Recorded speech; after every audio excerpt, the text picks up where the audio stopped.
और चलिए ब्रेक के बाद फिर से आपका स्वागत है। दिल्ली सीएम रेखा गुप्ता ने विधानसभा में हेल्थ डिपार्टमेंट से जुड़ी सीएजी रिपोर्ट पेश की है। 7 पन्नों की रिपोर्ट में बताया गया कि दिल्ली में हेल्थ इंफ्रास्ट्रक्चर की कमी है, नर्स और डॉक्टर्स की संख्या पर्याप्त नहीं है, महिलाओं के स्वास्थ्य प्रोग्राम में फंडिंग की कमी है, एम्बुलेंस में जरूरी उपकरण नहीं है, आईसीयूज की कमी है। रिपोर्ट के मुताबिक दिल्ली के कम से कम 21 मोहल्ला क्लिनिक में टॉयलेट नहीं है, अस्पतालों में स्टाफ की कमी है, बड़े ऑपरेशन के लिए मरीजों को लंबा इंतजार करना पड़ता है। इसके अलावा कोविड-19 के दौरान केंद्र सरकार ने दिल्ली सरकार को जो रकम दी थी उसका इस्तेमाल ही नहीं किया गया। फिलहाल इस पूरे मामले पर सीएम रेखा गुप्ता ने सदन में अपनी बात रखी है और सदन के बाहर भी इस पूरे मामले पर लगातार हंगामा देखने को मिल रहा है। तो क्या कुछ है वो आपको सुनवाते हैं।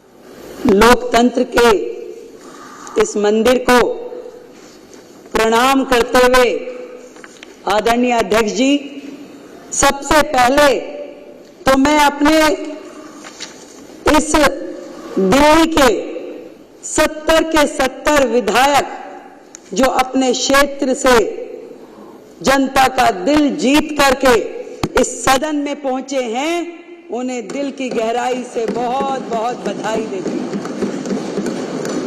बहुत शुभकामनाएं देती हूं कि दिल्ली की जनता ने जो उनको जिम्मेवारी सौंपी है, मिल करके उस काम को करना है। और ढेरों साधुवाद देना चाहूंगी भारत जैसे विश्व के सबसे बड़े लोकतंत्र का नेतृत्व करने वाले आदरणीय प्रधानमंत्री श्रीमान नरेंद्र मोदी जी को, जिन्होंने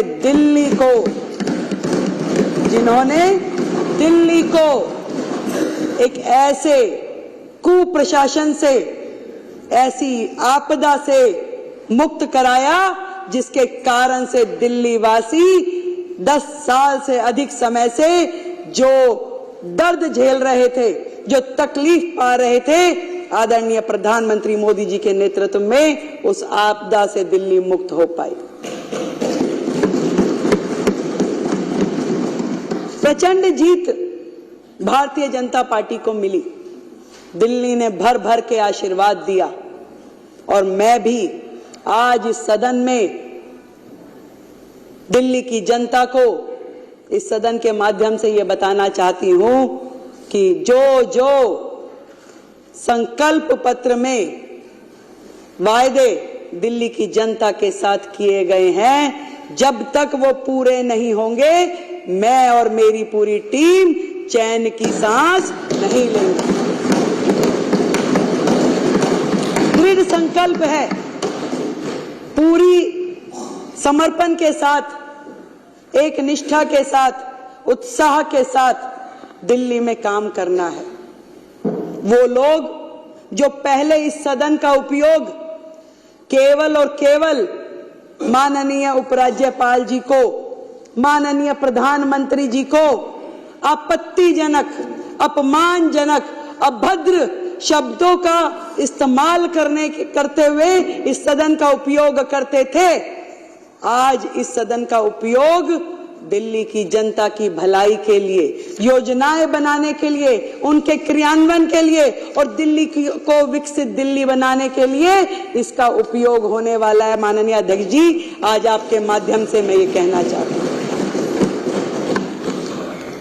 20 तारीख को जब शपथ ग्रहण हुआ, उसी दिन एक एक पल का उपयोग करते हुए हमने कोई विजय उत्सव मनाने के लिए नहीं निकल पड़े। हम आए सचिवालय में, हमारी पूरी टीम ने अपना ऑफिस का कार्यभार संभाला। हमने पहली कैबिनेट की मीटिंग पहले दिन, शपथ वाले दिन ही करी और जिसके कारण से पिछली सरकार के कारण से लंबित आयुष्मान योजना को हमने पहली कैबिनेट मीटिंग में पास किया। हम घर नहीं गए कि मिठाई खानी है, खिलानी है, ढोल बजाने हैं। हम लोग उस दिन पूरा दिन अलग अलग विभागों की मीटिंगों में लगे रहे। हम गए यमुना जी पे आरती करने के लिए, अपना संकल्प दोहराने के लिए कि हे मां यमुना, जो हमने वादा किया है, जो हमारे प्रधानमंत्री जी ने यमुना जी के लिए स्वप्न देखा है, जो दिल्ली की जनता का अधिकार है, इस यमुना मां को स्वच्छ बनाने के लिए पूरा काम कर लेंगे। हम पूरा दिन उसी काम में लगे रहे। आज 8 दिन और 9वां दिन आज माने तो एक एक दिन मैं और मेरे मंत्री और मेरे विधायकगण अपने क्षेत्र की जनता के साथ मिल करके दिल्ली को कैसे सुधारना है, क्या क्या काम होने हैं, केवल जनता के बीच में जा करके वो काम कर रहे हैं। इससे पहले ये लवली जी ने सदन में एक बात कही थी, वो बिल्कुल सही बात है कि पहले जनता को अपेक्षाएं शायद बड़े बड़े प्रोजेक्ट की होती थी कि भाई कम्युनिटी हॉल बना दीजिए, कॉलेज बना दीजिए, स्कूल बना दीजिए, पर 10 सालों में जनता इस लेवल पे आके खड़ी हो गई कि वो कहती कि मेरा सीवर साफ करा दो, मेरी नाली बनवा दो, मेरे गड्ढे भरवा दो। इस कदर दिल्ली की जनता को परेशान करके वर्षों पीछे धकेलने वाली सरकारें आज यहां पर नहीं है। आज विपक्ष सामने बैठा होता तो शायद बात करने में कुछ मजा आता, उनके सामने कहने में, उनकी बातें बताने में।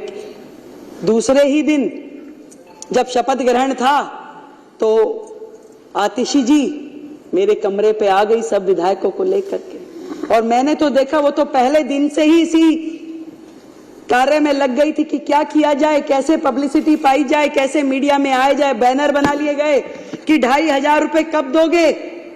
मैंने उनको साथ सम्मान अपने कमरे में बुलाया, बिठाया, पूछा कि बताइए भाई क्या कह रही हैं आप। उन्होंने कहा जी 2,500 रुपए कब दोगे। मैं कहा बड़ी अच्छी बात है, आपको बड़ी चिंता है कि 2,500 रुपए कब मिलेंगे। मैं कहा आतिशी जी आप जिस 2,500 की बात कर रही हैं आप चिंता ना करें, ये जिम्मेवारी हमारी है। जनता को जो प्रण किया है, जनता के लिए जो वादे किए हैं वो काम हम करेंगे। पर इस बात पे जरूर मुझे हंसी आती है कि 10 साल का कार्यकाल, 3-3 बार की सरकार बनने के बाद सैकड़ों वायदे किए, एक भी पूरा नहीं किया। और उसके बाद उनकी इतनी हिम्मत हो जाती है कि हमसे आके पूछते हैं कि ये कब होगा। तो पंजाब में नहीं दिया, दिल्ली में जो जो कहा नहीं दिया, वो काम कुछ किया नहीं, और हमसे आके पूछते हैं कि बताइए कब देंगे। तो मैंने भी मन में किसी शेर की कही, किसी शायर की कही हुई 2 लाइनें मुझे ध्यान आई कि बागवान ने भी न जाने कैसे कैसे शौक पाल रखे हैं। 10 साल का राज किया भाई, एक बार जीते तो 67 सीटें आ गई, दूसरी बार फिर 62 आ गई, फिर तीसरी बार फिर मौका मिल गया। तो दिल्ली की जनता के शौक निराले थे, क्या उम्मीदें थी उनको उनसे कि बागवान ने भी न जाने कैसे कैसे शौक पाल रखे हैं, फूलों के गमलों में कांटे संभाल रखे हैं। और इस सियासत में तो चित भी इनकी, पट भी इनकी, हमने क्या बेवजह सिक्के उछाल रखे हैं। मतलब जब ये सरकार में थे तो भी यही धरने पे बैठते थे, और आज जब ये विपक्ष में हैं तो हमसे सवाल पूछते हैं कि कब करेंगे। भैया ये सरकार में थे तब भी जल मंत्री होने के बावजूद आतिशी जी धरने पे बैठ जाती थी काम करने की बजाय। माननीय मुख्यमंत्री जी जो उस समय होते थे वो तो 26 जनवरी वाले दिन जाके धरने पे बैठ गए। तो इन तो धरना पार्टी है। इन्होंने अपने कार्यकाल में केवल प्रेस कॉन्फ्रेंस, केवल बाइट देना, केवल इंस्टाग्राम ट्विटर पे पोस्टर डालना और मनगढ़ंत कहानियां बनाना, इसके अलावा किया क्या है।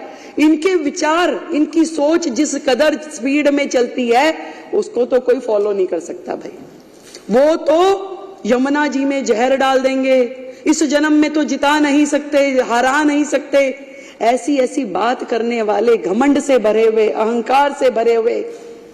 घमंड और अहंकार तो रावण का भी नहीं चला, तो ये क्या चीज थे। जनता ने एक बार में दिखा दिया कि जनता जब चाहती है तो सर पे भी बिठाती है, और जनता के दिल में से उतर जाओ तो वो सड़क पे भी ला देती है। तो धरने की पार्टी फिर से धरने पे जा बैठी। मैं तो कहती हूँ ये जनता का काम है, जनता ने जो किया है वो उनको समझना पड़ेगा। चैलेंजेस बहुत हैं, बहुत सारी कठिनाइयां हैं, और मैं तो इतना समझ पाई कि जो आतिशी जी बार बार कह रही थी कि कब देंगे कब देंगे, क्योंकि उन्हें पता है कि वो जो सिस्टम छोड़ के गई हैं, जो खजाने खाली करके गई है, वो भी ये सोचती है देंगे कैसे, जरा पूछे तो सही कब देंगे। परंतु मैं पूरे विपक्ष को ये बताना चाहती हूं कि आज आप जिस भी परिस्थिति में दिल्ली को छोड़ के गए हैं, दिल्ली के लिए जो काम हमें करने हैं, दिल्ली को नरेंद्र मोदी जी का जो स्वप्न है, जो विजन है दिल्ली के लिए, विकसित दिल्ली का, उसको पूरा करने के लिए हमें जो भी करना पड़ेगा इस दिल्ली के लिए हम करेंगे। दृढ़ता के साथ, संकल्प के साथ, मेहनत के साथ, ईमानदारी के साथ हर एक काम को किया जाएगा। आप लोगों के जैसे नहीं, क्योंकि आपको वादे तो करने आते हैं, निभाने नहीं आते थे। आपको दिल्ली की जनता का दर्द का प्रचार करना तो आता था, परंतु उसके लिए काम करना नहीं आता था। आज हम दिल्ली की जनता का जो दिल का दर्द है, उसका एहसास भी हमें है और उसका उपचार भी हम करेंगे, ये मैं आज आपको बताना चाहता हूं। जो चीजें, जो काम मैंने देखा अपने पूरे कार्यकाल में, पिछली सरकार ने अपनी बुद्धि का इस्तेमाल केवल जनता को बेवकूफ बनाने के लिए किया। बेवकूफ बनाती रही, कहती रही, वर्गलाती रही, और जब जब काम नहीं हुआ तो गलियाती रही। कभी राज्यपाल जी का नाम लेके, कभी प्रधानमंत्री जी का नाम लेके, तो जनता ने सोचा कि भाई जब करना उन्होंने ही है तो उन्हीं के हाथों में सत्ता सौंप देते हैं। तो इस बार पूर्ण बहुमत की जो सरकार जनता ने बनाई है, दिल की गहराई से मैं दिल्ली की जनता का बहुत बहुत धन्यवाद करती हूं। और कहना चाहूंगी जितने काम दिल्ली में करने वाले हैं, देखिए केजरीवाल साहब ने अपना बंगला, अपना शीश महल तो बना लिया, पर ये नहीं सोचा कि लाखों लोग जो झुग्गियों में रहते हैं, जो सड़कों में रहते हैं, जिनके सर पे छत नहीं है, उनके लिए क्या करना है। उनके लिए, उनको छत मिले, उन्हें घर मिले, उसके लिए उन्होंने कोई काम नहीं किया। वो केजरीवाल साहब जो अपने घर का टॉयलेट बनाने के लिए करोड़ों रुपए खर्च देते हैं, दिल्ली के झुग्गीवासी किन शौचालयों का उपयोग कर रहे हैं। आज दिल्ली देश की राजधानी है, फिर भी दिल्ली में सबसे ज्यादा ओपन डेफिकेशन है। ये शर्मनाक हरकत, ये शर्मनाक काम का जिम्मेदार वो सरकार है जिसका राज पिछले इतने साल रहा। एक भी काम वो बताए कि उन्होंने अपने कार्यकाल में शुरू किया और उसे खत्म किया।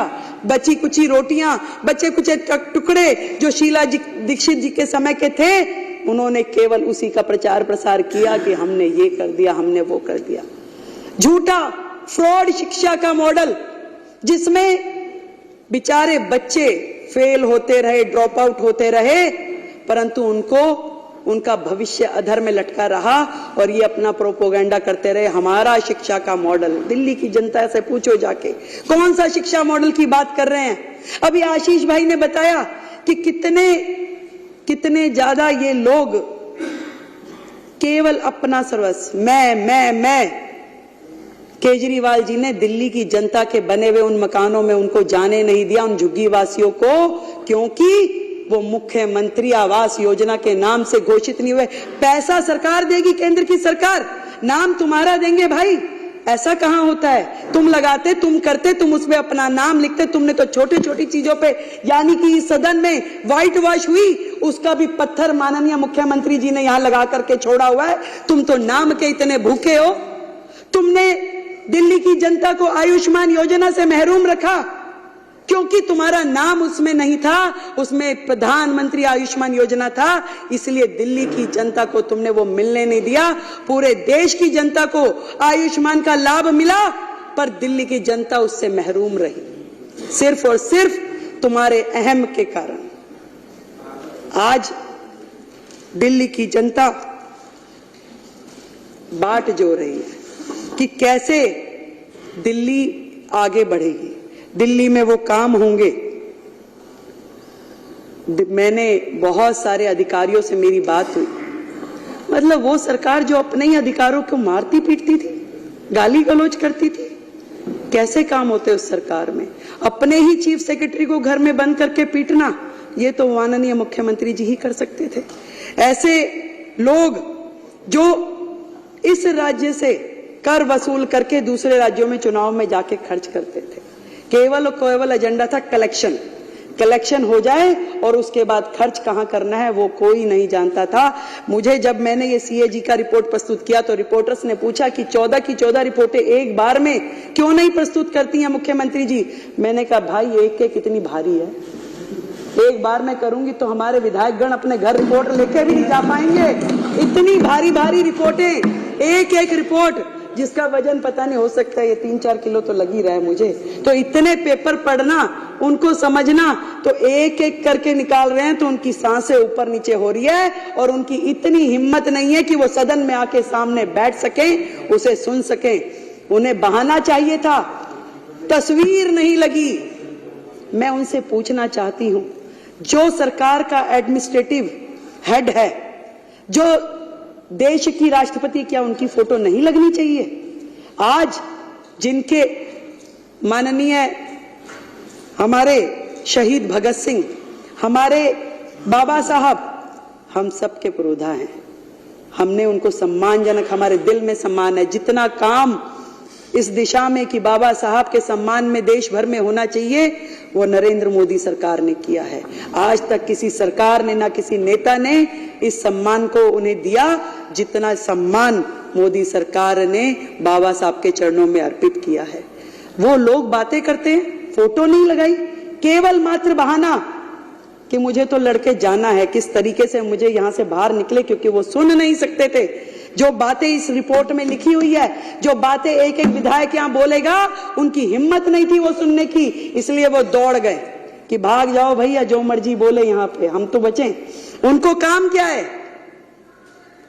उनका काम है इस सदन में बैठे अपने चिंगू मिंगू के माध्यम से वीडियोस बनवाएं, उस वीडियो को प्रचारित करे, प्रसारित करे। एक वीडियो रिलीज हुआ प्रवेश जी, एक बुक्के था, अब बुक्के दे रहे थे, वो कह रहे जी एक बुक्के से मुख्यमंत्री जी ने कईयों को निपटा दिया।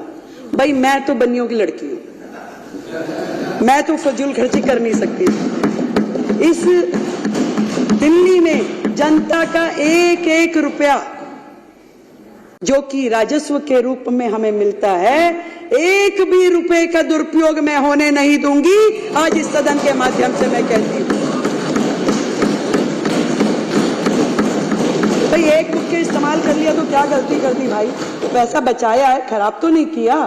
और ये भी बताना चाहूंगी कि जो भी लोग इस लूटपाट में, भ्रष्टाचार में लिप्त थे, एक भी व्यक्ति को छोड़ेंगे नहीं, एक एक पाई का जवाब देना पड़ेगा।